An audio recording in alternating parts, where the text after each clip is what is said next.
Hola, hola, muy buenas noches, bienvenidos a Nale, ¿cómo están? Digo buenas noches porque son las 22:04 por aquí.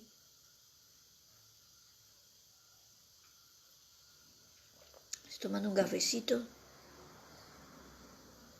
cafezote. ¿Cómo están? Vamos a iniciar con la lectura de un libro nuevo. Es un libro nuevo para nosotros, en realidad este libro ya tiene sus años. Se trata de Amar mucho, Teresa de Jesús. Vamos a comenzar con esta lectura.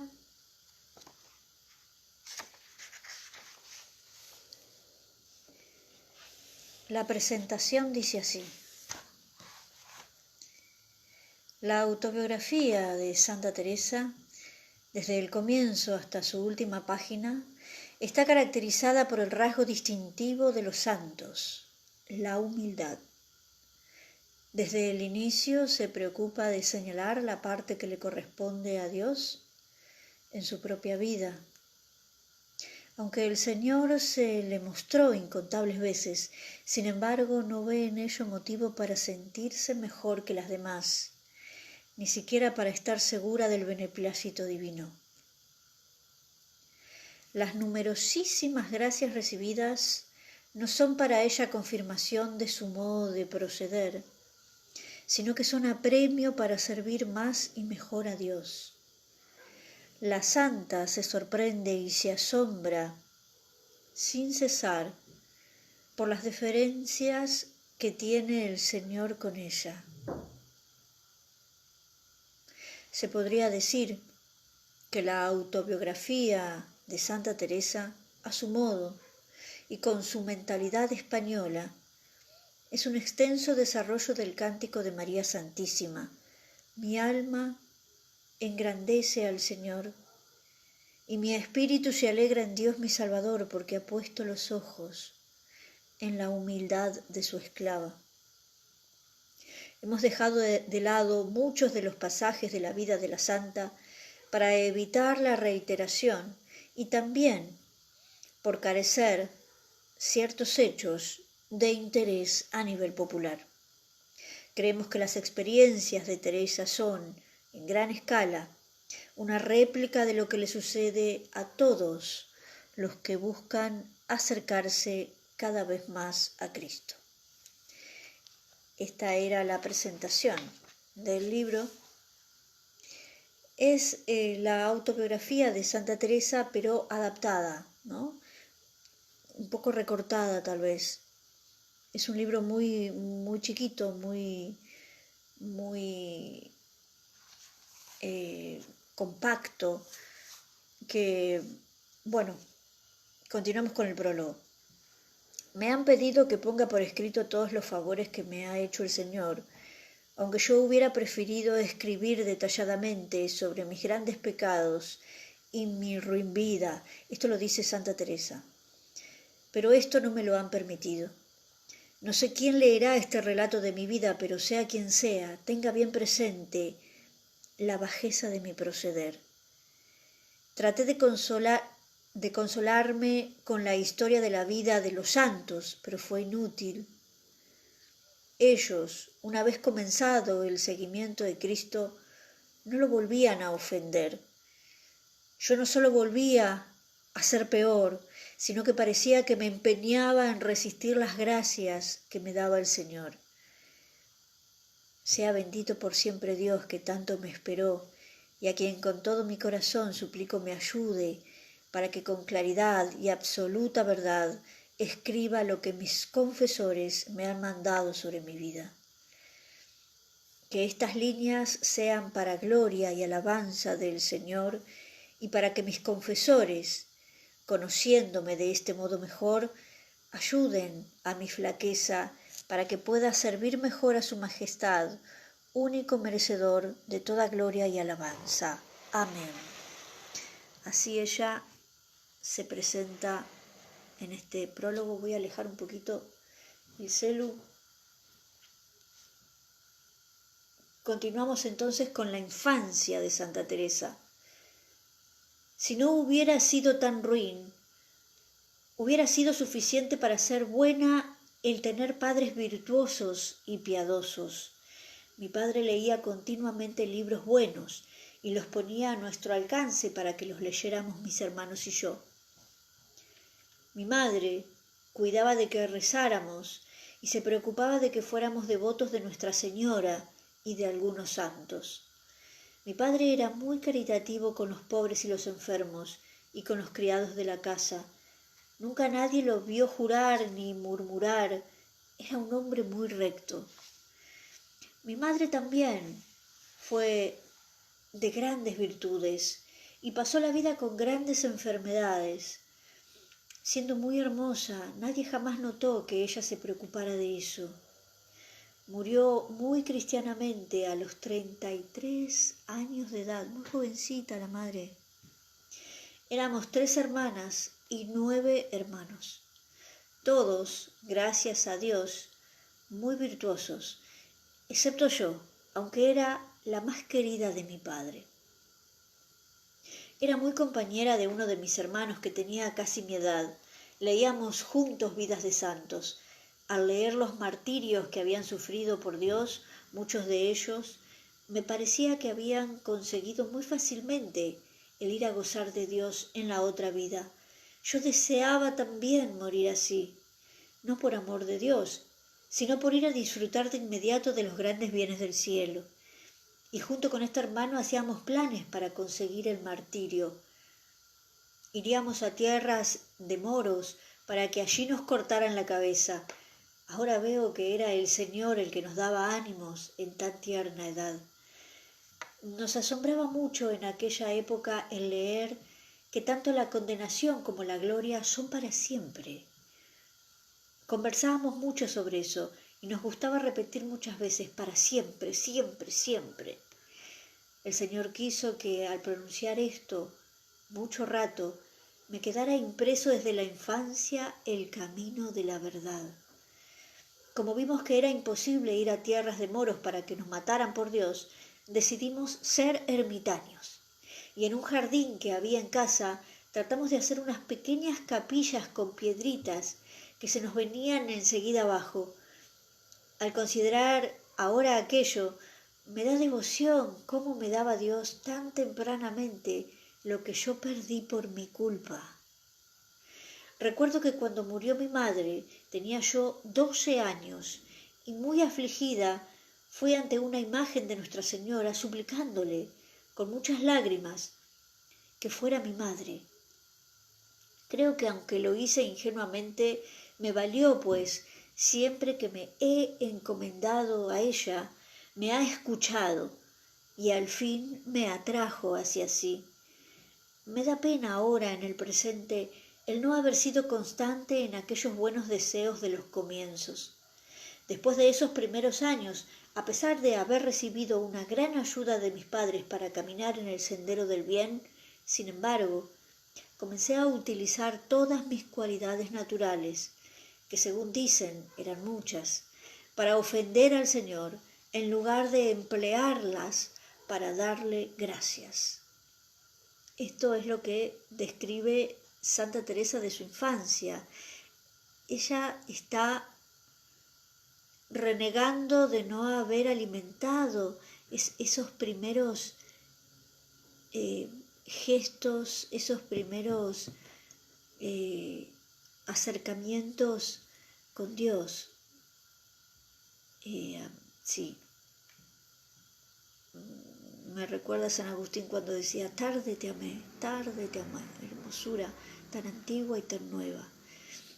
Tarde te amé. Bueno, nos pasa un poco, creo que nos pasa, ¿no? Esto de cuando estamos ya en el camino de la conversión, cuando estamos ya gustando de estos placeres que nos otorga Dios, un poco nos da un poco de remordimiento quizá, recordar nuestro pasado y lamentarnos no haberlo visto antes, no haberlo alimentado antes, no haber alimentado esta sed de Dios antes, ¿no? Sí, nos pasa. Continuamos. Distanciamiento de Dios. Me voy a tomar un cafecito primero. Comencé a leer libros de caballería y al mismo tiempo se me fueron enfriando los buenos deseos de antes. Comenzaron a faltarme las fuerzas para hacer el bien. Me parecía que no estaba haciendo nada malo empleando muchas horas del día y de la noche en esas inútiles lecturas que, sin embargo, leía a escondidas de mi padre. Había llegado a tal extremo que, si no tenía libro nuevo, cada vez me sentía muy infeliz. Comencé a usar adornos y a desear que me admiraran. Me arreglaba muy bien las manos y el peinado, también me perfumaba y cuidaba de cantidad de otras vanidades. Todo sin tener mala intención, pues no quería que nadie ofendiera a Dios por mi causa. Durante muchos años viví con esos cuidados sin darme cuenta de lo malo que eran. Tenía muchos primos y primas con los cuales trataba frecuentemente, y de todas las buenas amistades que podía elegir, justo escogí la peor. Me encariñé con una parienta muy mundana que venía a menudo por casa. Pasaba conversando largos ratos con ella, de pasatiempos y vanidades, sin llegar nunca a pecado grave y sin haber perdido el temor de Dios. Ahora me doy cuenta del daño que hace una mala compañía. Si no lo hubiera experimentado, no lo podría creer. Ojalá los padres se dieran cuenta del daño que hace a sus hijos una mala amistad. En mi caso personal, aquellas huecas conversaciones barrieron mis buenos deseos e inclinaciones de la infancia. Lo único que me preocupaba en ese entonces era mi propio honor. Lo demás me tenía sin cuidado. Así transcurrió un tiempo en pasatiempos y vanas conversaciones, hasta que mi padre, cuando yo tenía 16 años, me llevó a un convento para mi educación. Los primeros 8 días los pasé muy mal, pero luego quedé más contenta que en mi propia casa, pues ya estaba algo cansada de tantas vanidades. No había dejado de tener gran temor a Dios y en cuanto lo ofendía trataba de confesarme lo antes posible. Aunque en aquel entonces me repugnaba el pensamiento de hacerme monja, sin embargo, me alegraba al ver tan buenas y piadosas monjas en aquel convento al que me habían llevado. Con su ejemplo y conversación, poco a poco, volví al bien de la primera infancia. Me parece que el Señor andaba mirando y probando por dónde atraerme de nuevo junto a su lado. Bendito sea, Señor, que tanto me aguardaste. Primera conversión. En aquel convento había una monja encargada de las alumnas que hablaba muy bien de las cosas de Dios. Era muy discreta y santa. Me daba mucho gusto oírla, y por su medio el Señor comenzó a darme luz. Su trato y conversación fueron desterrando de mi corazón las malas costumbres y había sembrado aquella mala compañía. Retornaron a mi mente aquellos buenos deseos de las cosas eternas y comenzó a desvanecerse la inquina que tenía contra la posibilidad de llegar a ser monja. Cuando veía que algunas monjas se conmovían y llegaban hasta llorar en sus oraciones, sentía gran envidia de ellas, porque yo tenía un corazón tan duro que, aunque leyera toda la pasión del Señor, no llegaba a derramar ninguna lágrima, lo que me acongojaba mucho. Permanecí 1 año y medio en ese monasterio con gran aprovechamiento de mi parte. Allí comencé a rezar muchas oraciones vocales y procuraba que todas me encomendasen a Dios para poder elegir el estado de vida más conveniente. Por un lado, no deseaba ser monja y esperaba que Dios no me llamara para esa vocación, y por otro lado también temía casarme. Al término de mi permanencia en aquel internado, ya me atraía la vocación religiosa, pero no en aquel convento que me parecía muy riguroso. Tenía una gran amiga mía que era monja en otro convento, y esta era la verdadera razón para no quedarme allí. si acaso me decidía a entrar en un monasterio, pues prefería estar con esa amiga. Miraba más la satisfacción de mi gusto personal que el buscar hacer en todo la voluntad de Dios. En esa época contraje una grave enfermedad y tuve que volver a la casa de mi padre. Cuando estuve algo mejor me llevaron a la casa de una de las hermanas, que me quería mucho. También estuve de paso en casa de un tío, un santo varón que terminó sus días de fraile. En su casa muchas veces le tuve que leer libros religiosos que no eran de mi gusto. Bendito sea Dios, que contra mi voluntad me hacía leer lo que me convenía, y así me fue disponiendo para que eligiera el estado de vida que él quería para mí. Con aquellas lecturas y la buena compañía, fui entendiendo la verdad vislumbrada en mi infancia de que todo era nada, la vanidad del mundo y la brevedad de las cosas. Poco a poco, a disgusto, fui acariciando la idea de ser monja. En esta lucha interior estuve 3 meses forzándome a mí misma con este argumento, que los trabajos y penas de ser monja no podían ser mayores que los del purgatorio, y que como yo había merecido el infierno, no importaba que pasase el resto de mi vida en tal purgatorio, después me iría derecho al cielo. En esa lucha de pensamientos creo que me movía más el temor que el amor a Dios. Del maligno me venían pensamientos opuestos para apartarme de mi proyecto de ser monja. No aguantarás el rigor del convento. Estás acostumbrada a una vida muy cómoda. Pero contra eso yo me defendía con los trabajos padecidos por Cristo. Si Él había sufrido tanto, no era mucho lo que yo sufriera, algo por Él, y que Él mismo me ayudaría a soportarlos. Pasé muchas tentaciones esos días. Como caí enferma, tenía muy poca salud, leí las cartas de San Jerónimo, que me animaron de tal suerte que me decidí a comunicar a mi padre mi decisión de ser monja. Esto era lo mismo que tomar el hábito. Después de haberlo dicho una vez, nunca daría marcha atrás.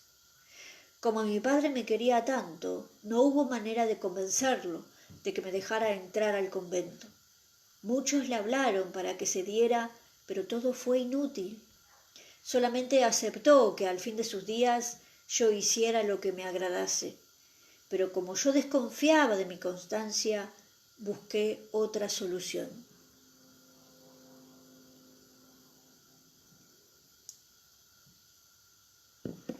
Hola Manuel, ¿cómo estás? Muy buenas noches. ¿Qué tal Manuel? ¿Cómo andás? ¿Cómo andás Manu? Acá volvimos a la lectura compartida. Estamos leyendo Se trata de amar mucho, de Santa Teresa. Continuamos entonces. Este apartado se llama En el convento y dice así: en estos días persuadí a un hermano mío a que me sometiese, a que se metiese de fraile. Decidimos salir de casa un día muy de mañana para ir hasta el convento donde estaba mi amiga. Recuerdo que cuando salí de casa me sentí morir. Sentí como si los huesos se me separaran entre sí por el inmenso amor que tenía a mi padre y mis parientes. Aún con la gran fuerza que me tuve que hacer, si el Señor no me ayuda, no hubiera sido capaz de seguir adelante. Cuando tomé el hábito, el Señor me dio a entender cómo favorece a los que se hacen fuerza para servirlo. Me dio una alegría tan grande de ser monja que nunca jamás me faltó hasta el día de hoy. Transformó Dios la sequedad que tenía en el alma en grandísima ternura. Me deleitaba en todas las cosas del convento, Algunas veces cuando estaba barriendo, justo en las mismas horas que antes dedicaba a peinarme, a arreglarme, sentía una renovada alegría de verme libre de esas preocupaciones. Yo misma me asombraba de esa alegría sin entender de dónde venía. Cuando me acuerdo de esto no vacilo en acometer las tareas más arduas que se me presentan, pues ya lo he experimentado, que cuando me determino a hacer algo por Dios, aunque sienta que me cuesta horrores el comienzo, el mismo Dios viene luego en nuestra ayuda, dándonos gran alegría en aquello mismo que nos ocasionaba espanto. Qué interesante. Jamás hay que dejar de llevar a la práctica una buena inspiración por los miedos que nos acometan, siempre que esos buenos proyectos vayan sinceramente dirigidos hacia Dios. El cambio en la vida y en las comidas me dañó la salud, aunque interiormente me sentía muy feliz. Me aumentaron los desvanecimientos y me sobrevino una enfermedad muy grave al corazón, junto con otras dolencias. Pasé el primer año muy mal y como muchas veces me desmayaba. Mi padre me hizo ver por varios médicos.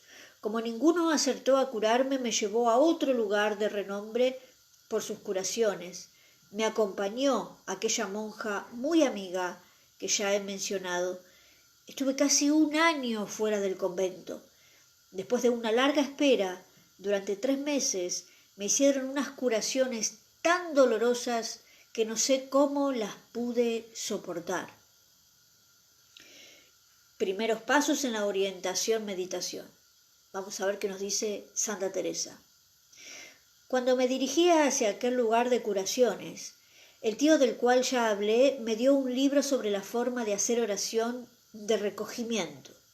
Y como ya el Señor me había dado el don de lágrimas, comencé a tener ratos de soledad, a confesarme con frecuencia y a seguir aquel camino de oración, teniendo ese libro como guía. Tengo que agregar que en ese tiempo y durante 20 años no encontré un guía, un confesor, que me entendiese y me orientase, aunque lo busqué. Esta carencia me fue ocasión de muchas contramarchas en mi camino y probablemente hasta me hubiera perdido del todo. Dios me comenzó a hacer tantos regalos en esos principios que en un lapso de 9 meses llegó a darme oración de quietud y algunas veces hasta oración de unión, aunque yo no entendía qué era eso y cuánto se debe apreciar. Procuraba lo más que podía tener presente a Jesús, nuestro Señor, y esta era mi forma de oración. También me agradaba leer buenos libros. Sin embargo, debo confesar que como no tengo mucho talento para razonar ni tampoco mucha imaginación, por más que lo intentaba, nunca acababa de formarme una clara imagen de la humanidad del Señor. Ahora me doy cuenta que fue conveniente que no tuviera en aquel entonces nadie que me enseñara.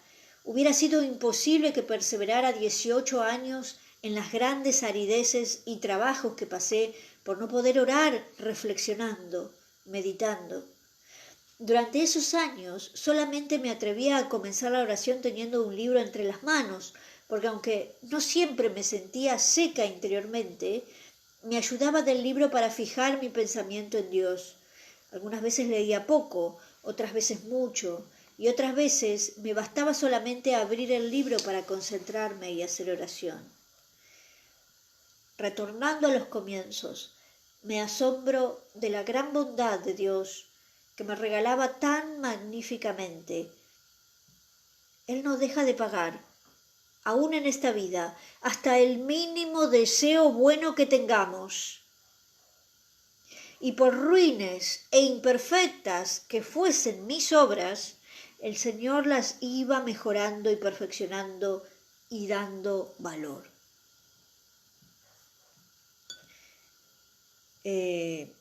Sí, interesante.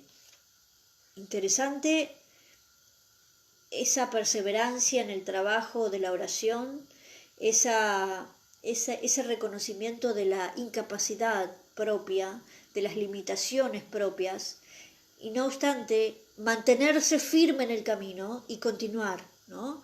Ella no tenía imaginación, no tenía un buen entendimiento, no razonaba, no meditaba, sin embargo buscó la manera de orar, buscó un libro que le ayudara de soporte, de muleta, y allí insistir, ¿no? Insistir, y el Señor, cuando ese deseo que está en nuestro corazón se alinea con el deseo de Dios, lo va a dar, lo va a dar. E incluso aquí ella dice que luego ya tenía aquí el don de lágrimas, cuando hacía un rato habíamos leído que ella miraba con envidia a las otras hermanas que podían llorar mientras oraban. Es decir, Dios va dando de a poquito, va dando de a poquito dones, gracias, ¿no? Pero justamente el Espíritu Santo necesita confiar en quien está dando esas gracias, ese merecimiento, digamos, no lo merecemos nunca, pero el Espíritu Santo necesita la confirmación desde nuestra persistencia para darnos esos dones.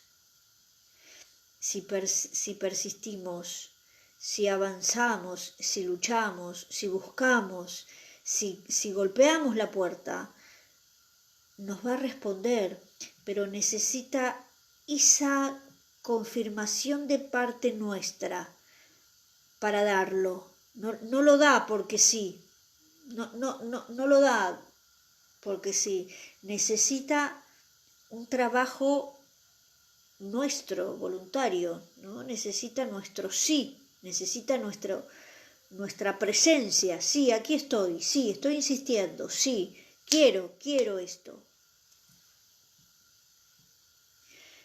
Prosigue el relato de las enfermedades. Olvidé decir las grandes inquietudes que pasé en el noviciado por cosas de poca importancia. Se me culpaba sin tener yo ninguna culpa de lo que soportaba con mucha pena e imperfectamente, aunque con la alegría de ser monja aguantaba todo. Por la alegría de ser monja aguantaba todo. Como me veían quedarme sola para orar y algunas veces lloraba por mis pecados, pensaban que era por descontento, y así lo comentaban. Claro. Yo, sin embargo, estaba feliz con todo lo del convento, pero no soportaba nada que fuera menosprecio. Personalmente quería ser estimada y me gustaba hacer bien las cosas y agradar a todo el mundo, todo lo cual me parecía virtud, pero esto no sirve de disculpa. Al ver la paciencia con que una monja soportaba una gran enfermedad, le pedí a Dios me diera una paciencia similar, y de ese modo soportaría todas las dolencias posibles. Quería ganar por cualquier medio los bienes eternos. Al pensarlo ahora me asombro, pues todavía no tenía aquel amor a Dios que luego tuve al comenzar a hacer oración. El Señor oyó mi petición, y antes de los 2 años tuve aquella penosa enfermedad por la cual padecí las dolorosas curaciones. Fue tanto el dolor que casi temí perder la vida. Algunas veces me daba la impresión de que agudos dientes me mordían el corazón. Además me faltaban las fuerzas para no comer. Ni de día ni de noche tenía un momento de sosiego. La tristeza me ahogaba. Después de esas curaciones, mi padre me llevó a otros médicos y todos me desahuciaron. Durante 3 meses sufrí unos dolores intolerables en todos los nervios. Ahora me asombro y considero que fue una gracia del Señor la paciencia que tuve en aquella época. Me ayudó mucho el haber leído la historia de Job y el haber comenzado a tener oración. Me daba mucho consuelo el recordar frecuentemente las palabras de Job. Si recibimos los bienes de la mano del Señor, ¿por qué no sufrieron los males?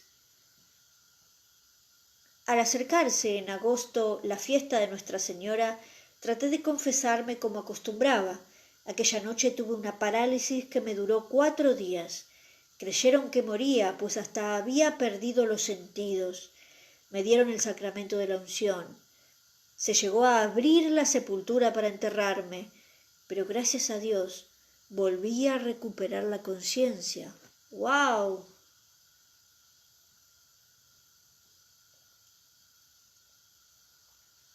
Ya la daban por muerta, más o menos. Paciencia en las enfermedades. Después de esos 4 días de parálisis, quedé con unos sufrimientos que solo el Señor conoce.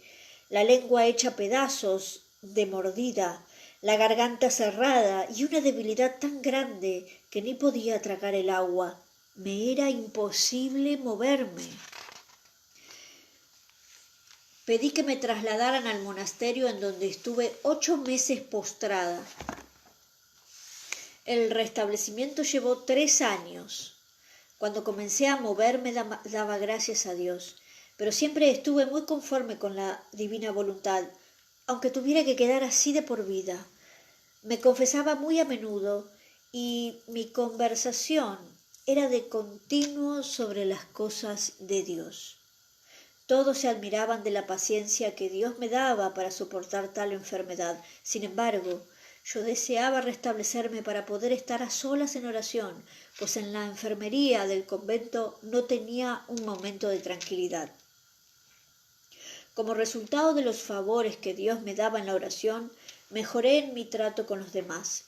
En las conversaciones trataba de excusar las faltas ajenas, evitando toda murmuración. También traté que las demás procedieran de la misma forma, aunque en otras cosas pido perdón a Dios por el mal ejemplo que daba. También me quedó un grandísimo arrepentimiento de haber ofendido a Dios al ver lo mucho que me daba y lo mal que se lo retribuía. Durante todo el tiempo de mi enfermedad tuve mucho cuidado en no ofenderlo. En la mayor gracia recibida de la oración fue el procurar proceder en todo por amor a Dios y no por temor al castigo. Bello. Proceder en todo por amor, no por temor al castigo. Devoción a San José. Aquí viene la devoción a San José. Qué interesante que San José esté siempre allí. Siempre San José siempre está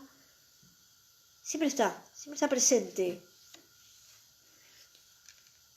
San José como figura de este padre adoptivo, como formador, como hombre justo,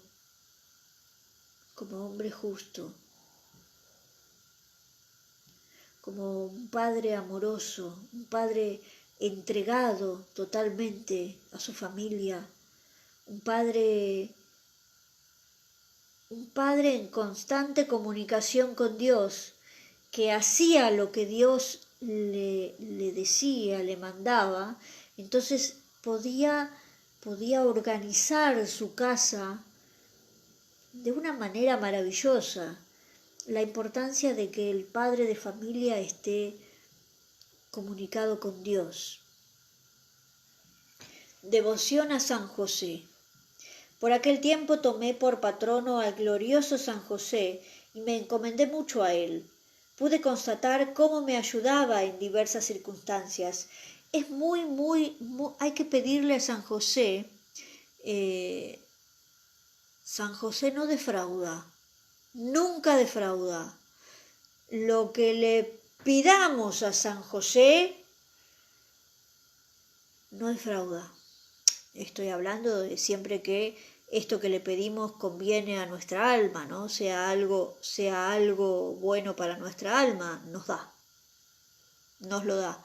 San José no defrauda. Entonces aquí también nos dice Santa Teresa lo mismo. Pude constatar cómo me ayudaba en diversas circunstancias. Me ayudaba en más de lo que le pedía. Exactamente, un padre amoroso da más de lo que le pide el hijo. No recuerdo hasta el momento presente de ninguna ocasión en que me haya dejado de escuchar. Es asombroso todo lo que ha hecho Dios por medio de este bienaventurado santo. Me libró de peligros corporales y espirituales. Me parece que Dios da poder a otros santos para ayudarnos en algunas cosas determinadas, pero a San José no le ha puesto límite. Creo que como el Señor quiso estar bajo la tutela de San José cuando vivió en Nazaret, pues le obedecía como a padre, ahora en el cielo se complace en hacer cuanto le pide. Sí, tal cual. Querría persuadir a todos que fuesen devotos de este glorioso santo por la gran experiencia que tengo de los bienes que alcanza de Dios. No conozco persona que después de haberse encomendado a San José no se vea más adelantada en el servicio de nuestro Señor. Si yo fuera escritora, de buena gana detallaría todos los favores que me ha hecho San José y también a otras personas. Solo pido por amor de Dios que haga la prueba quien no me cree y verá por experiencia el gran bien que es encomendarse a este glorioso patriarca. Sí, y yo también recomiendo que hagan la prueba con el glorioso San José, hagan la prueba. En especial deberían tenerlo muy en cuenta las personas que hacen oración, pues no sé cómo se puede pensar en la Reina de los Ángeles cuando cuidaba al niño Jesús sin darle gracias a San José por lo bien que cuidó a ambos. El que no encuentre un guía o maestro que le enseñe a hacer oración, tome este glorioso santo por maestro y no errará en el camino. Espero no haber errado yo en el modo de expresarme sobre San José, pues aunque hablo mucho, fallo y no acierto en imitarlo. Gracias a él pude curarme y volver a caminar, pero yo usé mal de esa salud recuperada. Y aquí nos habla de la enfermedad del espíritu. No sé cómo queremos vivir mucho siendo todo tan incierto. Me parece, Señor mío, ya imposible dejarte del todo, como tantas veces te dejé. No puedo dejar de temer porque cuando tú te apartas un poco de mí, doy con todo en el suelo. Bendito seas por siempre, porque aunque yo te dejé a ti, no me dejas tú. Tanto que no me vuelvas a levantar, dándome siempre la mano. Y muchas veces, Señor, no la quiero tomar, ni quería entender cómo me llamabas una y otra vez. Comencé de pasatiempo en pasatiempo, de vanidad en vanidad, y andaba tan mal que hasta me llegó a dar vergüenza el hacer oración. Opa.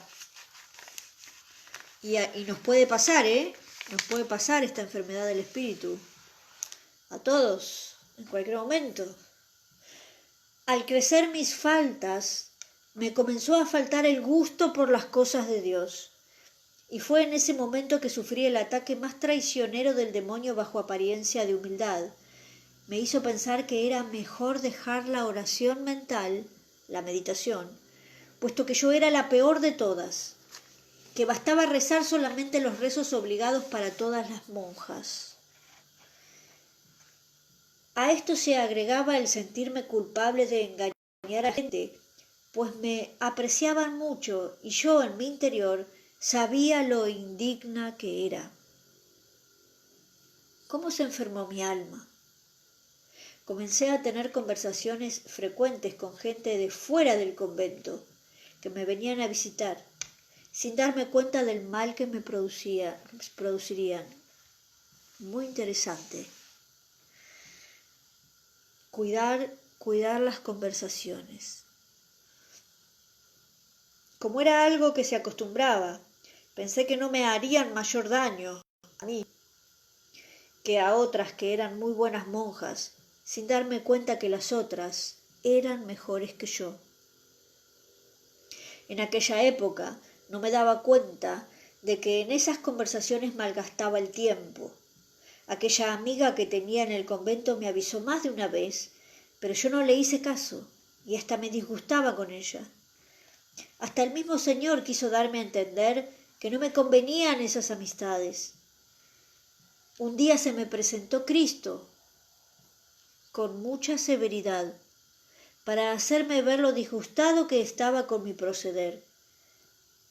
Lo vi con los ojos del alma, con mayor claridad que con los ojos del cuerpo, y me quedó tan impreso que a pesar que ya han pasado 26 años, no se me ha borrado.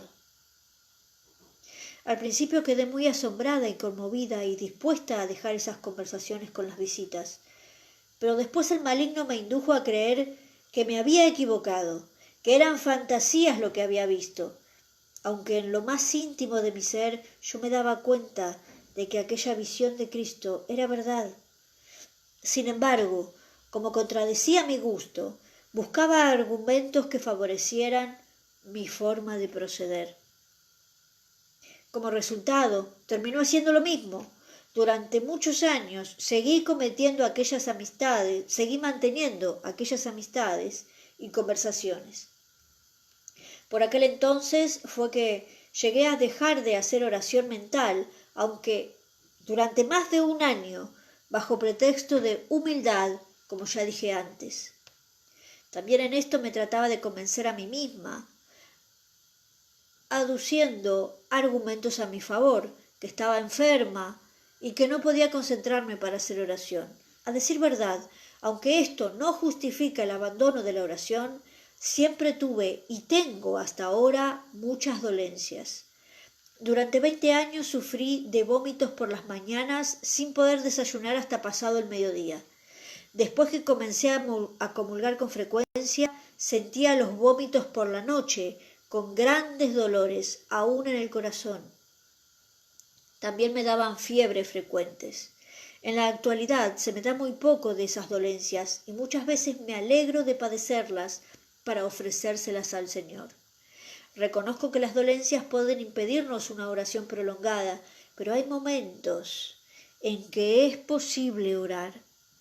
Y la misma enfermedad se puede transformar en oración cuando se la ofrece al Señor y se acepta como venida de su mano. Con un poquito de cuidado podemos aprovechar mucho en los breves momentos que levantamos nuestra mirada hacia Dios en medio de los trabajos y enfermedades. Esto yo misma lo había comprobado en mi primera enfermedad. A pesar de haber dejado la oración, en todas aquellas personas que veía dispuestas, les enseñaba a hacer meditación y les prestaba libros sobre el tema. Pensaba que ya no servía al Señor como debía al enseñarle a otras. No se perdía del todo lo que me había dado. Esto de hacer de la vida una oración constante, ¿no? Tenerlo a Dios en el pensamiento y entregarle todo el tiempo las incomodidades, los disgustos, esas pequeñas afrentas, lo que sea, ¿no? Entregárselas al Señor constantemente entregarle cada movimiento, cada esfuerzo, cada sacrificio, hace de la vida una oración perpetua. Tener a Dios más presente, claro, Manu, tener a Dios más presente, tener a Dios en el pensamiento y entregarle los pequeños dolores, las incomodidades, los disgustos, entregarle a Dios todo esto hace que esto que me incomoda tenga sentido. Hace que esto que yo juzgo malo o que yo juzgo que me duele, que me está haciendo daño, cobra un sentido todavía mayor y lo puedo utilizar para mi bien, lo puedo utilizar para dar fruto, lo puedo utilizar como una bendición. Esto que yo creo que me está haciendo mal. Todo es gracia. Todo es gracia, todo viene de Dios. Y cuando lo vemos así, agradecemos todo. Porque todo lo que sucede es para el bien de las almas. Todas estas dolencias que sentía Santa Teresa en su cuerpo, todos estos dolores, era para santificarla. Todo es gracia. Bueno, vamos a dejar por aquí. Continuamos mañana la lectura de este libro. Se trata de amar mucho. Es una adaptación de la biografía de Teresa de Jesús, de la Santa Teresa. Nos vemos mañana.